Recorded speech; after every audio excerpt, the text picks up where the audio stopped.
विनय कुमार सक्सेना आज दिल्ली के एलजी के ओहदे का हलफ लेंगे। राजनिवास में हलफबरदारी की खास तकरीब मुनक्किद होना है। अनिल बैजल के इस्तीफे के बाद विनय कुमार सक्सेना को दिल्ली का नया लेफ्टिनेंट गवर्नर मुंतखब किया गया है। तकरीब में दिल्ली के CM Arvind Kejriwal, assembly speaker, Delhi के मेंबरान पार्लियामेंट समेत मुमताज ब्यूरोक्रेट्स भी शामिल रहेंगे। सक्सेना कॉरपोरेट दुनिया के पहले शख्स हैं जो दिल्ली के लेफ्टिनेंट गवर्नर के ओहदे पर फायज हुए हैं।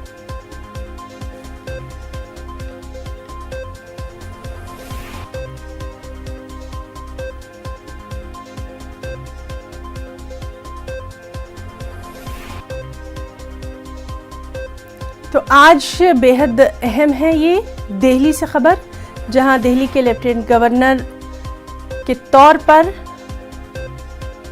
विनय कुमार सक्सेना की आज हलफबरदारी तकरीब है।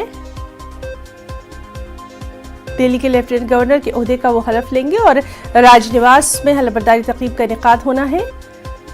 इस अहम मौके पर दिल्ली के सीएम के अलावा कई अहम शख्सियात भी वहां शिरकत करेंगी। आपको बताएं कि सक्सेना कॉरपोरेट दुनिया के पहले शख्स हैं जो दिल्ली के एलजी के ओहदे पर फायज हुए हैं।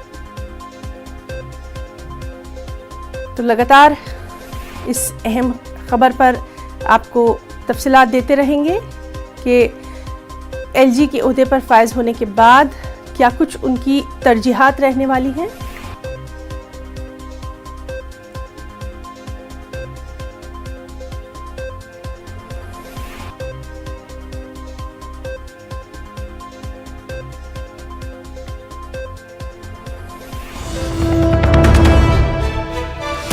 और